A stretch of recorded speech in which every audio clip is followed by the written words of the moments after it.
Lake in the Willows is a partner that's pretty dear to our hearts. They've been with us very early on. Mom came across them at the first Arkansas Made event at War Memorial.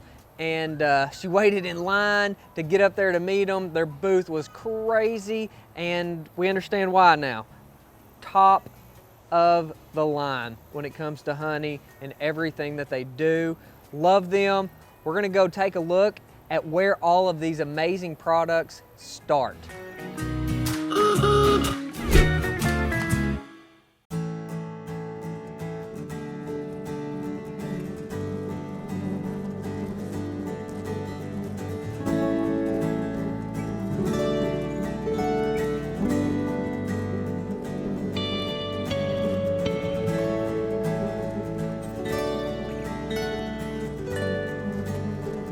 My name is Desmond Simmons, and me and my wife own Lake in the Willows Apiary out here in beautiful Scott, Arkansas. This is one of our bee yards. This is our home bee yard up here. We have about 45 hives at this location, and we have around 155 hives across this central Arkansas area.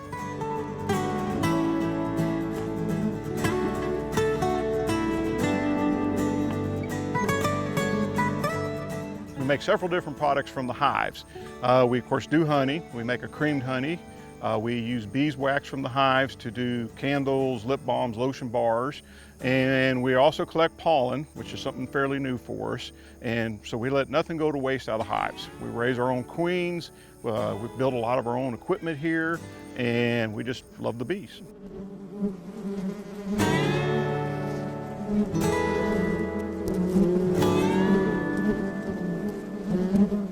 Big portion of our profits go to feeding the hungry.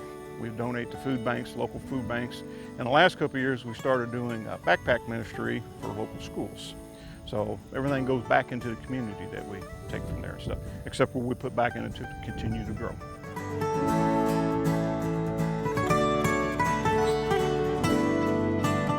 You know, there's a lot of packaging companies across the country that will package honey, but you don't know what part of this country or other countries that it even comes from. And the other thing you have to be leery of is there's some places that will actually cut the honey. They will cut it with corn syrup, rice syrup. Some countries are really famous for that, make it go farther.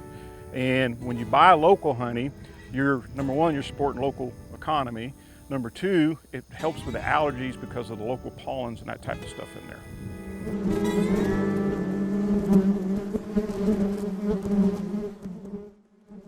All right, we are about 5 miles away from the market at our good friends Desmond and Joyce Simmons, Lake of the Willows. We've been working with them for at least 5 years, I believe, and we've had a really good partnership, grown a lot together over the years, and really proud of what they've accomplished. All right, Desmond, so the hive. Can you kind of go through what we're looking at as we're digging into this thing? I surely can. Okay. This is a typical Langstroth beehive. This one actually has a pollen trap on the bottom, which is not typical for most of our hives. And then we have 2 brood boxes. That's usually where we try to keep the queen down into laying the eggs, raising the young bees. And then we'll put a queen excluder, that's just a little shim right here, so she can't get back up in there and lay eggs where we're collecting the honey at. And a queen excluder is just kind of like a grate, a metal grate. grate. Grate that she can't fit through, but the worker bees can come back and forth in and stuff like that. And then that way the bees will concentrate on putting honey in the honeycomb in the upper frames like that. And honeycomb's made out of beeswax, basically on a plastic sheet that we put in there in a wooden frame, and I'll show you one of those in a minute. Okay. Now when the honey gets ready, now we'll put a little bit of smoke in them. I love smoke. Just kind of calm them down a little bit.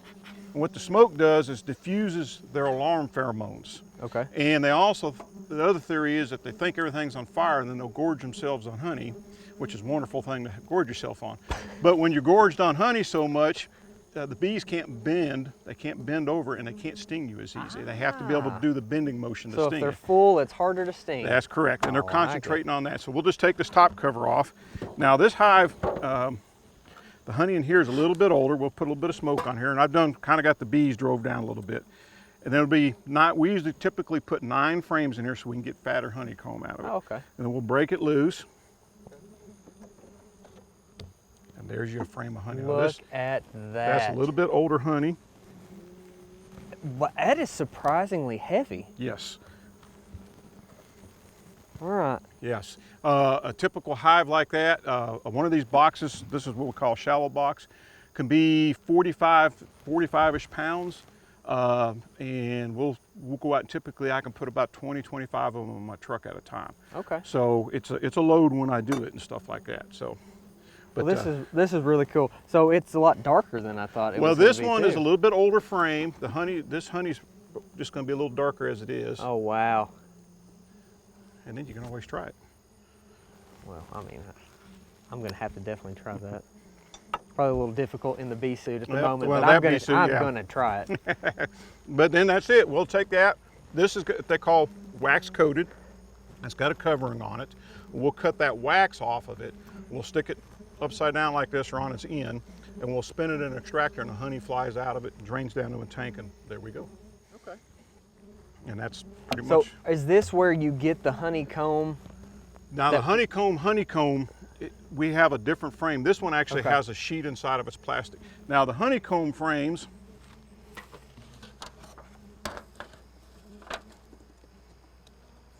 we usually just have a plastic sheet in there. The bees will build out the beeswax from that. Okay. And then they'll put the honey in it, and we'll harvest it from there. Okay. So that's pretty much all there is to it. This so has got it starts warp out like this. Yep. And it just looks pretty basic, very straightforward, and then they add all of that onto it. Beeswax is a natural product that bees make.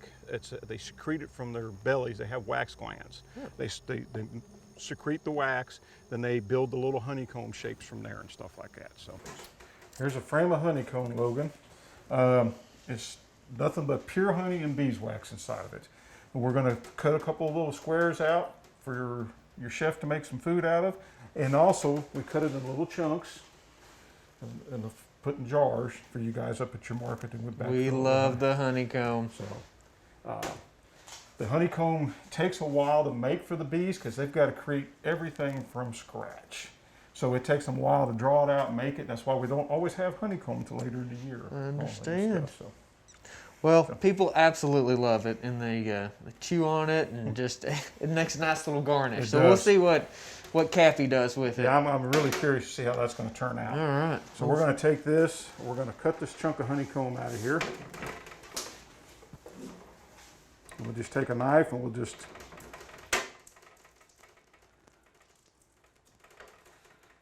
cut a piece of it out of there. And there's your chunk of honeycomb. Now for the chef, we're going to cut it, just a chunk of it out, about like this today. And then you can grab that box there for me, Logan, and hold it up over here. Because that honey drips everywhere, doesn't it? And once it gets somewhere, it's there forever. Perfect. Look at that. I think she's going to like it. All right. And the rest of this, like I said, we'll cut in little strips, and we'll backfill these jars. And then we'll, the strips were just cut about one inch thick. And I didn't grab any jars ahead of time. We'll stick it down in the jar, and we'll backfill it full of honey, and that's all it's done. And that's it. That's it. It's that simple. So it's a big deal for the bees, though. It is a big deal. It's a lot of work for them. They say it takes about 8 pounds of honey energy or honey to create a pound of beeswax. So those frames you've seen earlier were a little bit darker color. That's because we've harvested honey out of it, but left the beeswax, stuck it back in the hive, and the bees can refill it so they don't have to spend all that extra honey on it. Making the comb. Makes sense. Making the comb, and that comb out there may get used 2 or 3 times in a year sometimes. And then we'll save it, we'll store it over winter, and after a couple, 3 years, we have to clean it off and start over and stuff like that, because the comb gets dirty, dirty looking. It's not really dirty. Bees are very hygienic. They're very clean about everything in their hives. Love it. Desmond, thank you so much for showing us around and teaching us about the bees. This is going to be a great gift, and I think it's going to make a really neat video too. Yes. So I really appreciate the honeycomb. Guys, thanks for watching. Thanks for being a part of our community, and hope you learned and enjoyed.